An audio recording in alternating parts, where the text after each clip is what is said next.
Hi అండి. Andhra style దిబ్బ రొట్టె అయితే చూసేద్దామా. అలాగే వరి నూకతో చేస్తున్నాను. పావు కేజీ మినపప్పు నానబెట్టుకోవాలి. నేను పొట్టు మినపప్పు తీసుకున్నానండి. మార్నింగ్ నానబెట్టాను. ఇది సాయంత్రం శుభ్రంగా కడిగి గ్రైండర్ వేశాను. పొట్టుతో కూడా వేసుకుంటే చాలా మంచిది. మరుసటి రోజుకైతే వాసన వస్తుందండి. అప్పటికప్పుడు తినేలాగైతే పొట్టుతో చాలా బాగుంటుంది. మీరు ఎప్పుడన్నా అలా చేస్తే మీకు ఎలా వస్తుందో తప్పకుండా కామెంట్ చేయండి. ఇక్కడ చూస్తున్నారు కదా వరి నూకండి. నేను వేడి నీళ్ళతో బియ్యం కడిగి ఎండపెట్టి అది నూక ఇసిరాను. ఒక వీడియోలో చూశారు తిరగలి ఇసిరినప్పుడు. అలాగే నేను కొంచెం పిండి ఇలా కొబ్బరి బెల్లం కలిపి అట్టు వేద్దామని ట్రై చేస్తున్నానండి. కొబ్బరి రొట్టె తిని చాలా రోజులైందని. అది హిట్ అయిందో పట్టయిందో మీరు తప్పకుండా చూడాలి. ఒక కొబ్బరి చెక్కని 1 గంట ముందు ఫ్రిడ్జ్లో పెట్టుకుంటేనండి బాగా వస్తుంది. ఇలాగా ఇక్కడ చూపిస్తున్న విధంగా కొబ్బరి వచ్చిన దాన్ని నేను ఉల్లిపాయ తురుముకున్న దానితో సన్నంగా తురిమాను. అలాగే కొంచెం బెల్లం వేసానండి.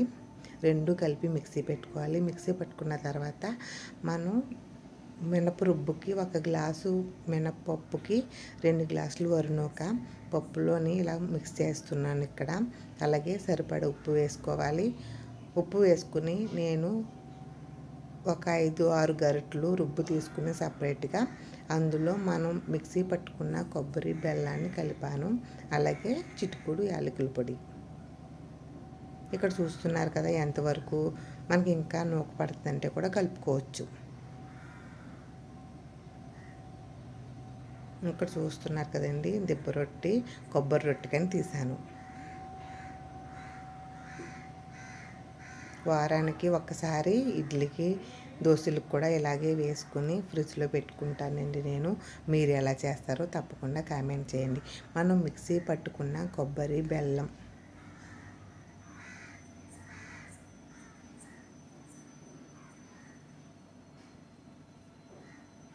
తర్వాత యాలకుల పొడి బాగా మిక్స్ అయ్యేలాగా కలుపుకోవాలి. మీరు ఎప్పుడైనా తిన్నారా కొబ్బరి దిబ్బ రొట్టె? తింటే మీరు ఎలా చేశారో తప్పకుండా నాకు కామెంట్ చేయండి. నేను తిన్నాను కానీ ఎప్పుడు చేసే ప్రాసెస్ కానీ చేయడం కానీ నాకు రాదు. ఇక్కడ చూసి మట్టుకి మీరు నవ్వుతారు బాగా. అలాగే ఇంకా చేయగడుక్కున్న తర్వాత అలా మూత పెట్టి కాసేపు అయితే పక్కన పెట్టాను. నైటు పిల్లలకి టిఫిన్ ఇలా చేద్దామని అనుకున్నానండి. తర్వాత ఒక మూకుడు తీసుకొని అందులో కొంచెం ఆయిల్ పోసి ఈ పిండిని మళ్ళీ ఒకసారి మిక్స్ చేసి 2-3 గరిటెలు పిండి అయితే తీసుకున్నాను. నూక కదా ఉడుకుతుందో లేదో మధ్యలోని ఒక టీ గ్లాస్తో వాటర్ అయితే మధ్యలో పెట్టాను.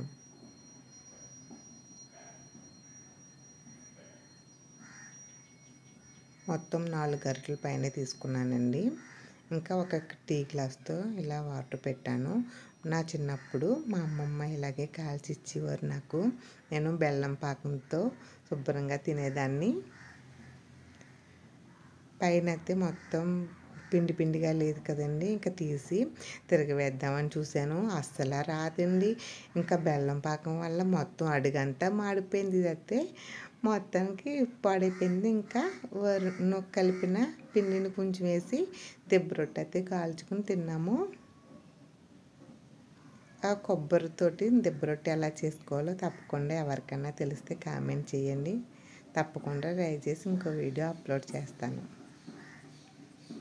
ఇంకా మిగతా పిండి ఉంది కదండి బెల్లం కలిపింది, దాంతో మామూలుగా అట్టు వేసాను. ఆవిరిపోకుండా ఇలాగా కంచాన్ని మూత పెట్టి గ్యాస్ అయితే మీడియంలో పెట్టాను.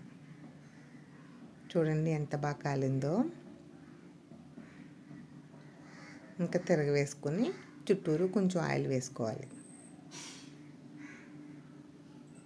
ముందు ఒక షార్ట్ వీడియో అప్లోడ్ చేశానండి.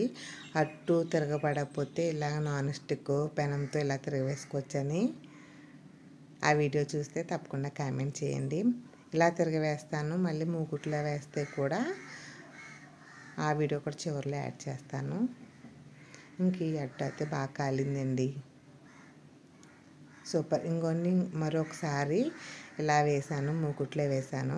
ఇది కొంచెం పిండి పిండిగా ఉంది కానీ పైన అడుగు బాగా కాలింది. ఇలా కూడా తిరిగేయచ్చు అట్ని, అంతే. ఓకే, ఇలా కూడా మీకు తెలిస్తే తప్పకుండా కామెంట్ చేయండి. Thank you for watching.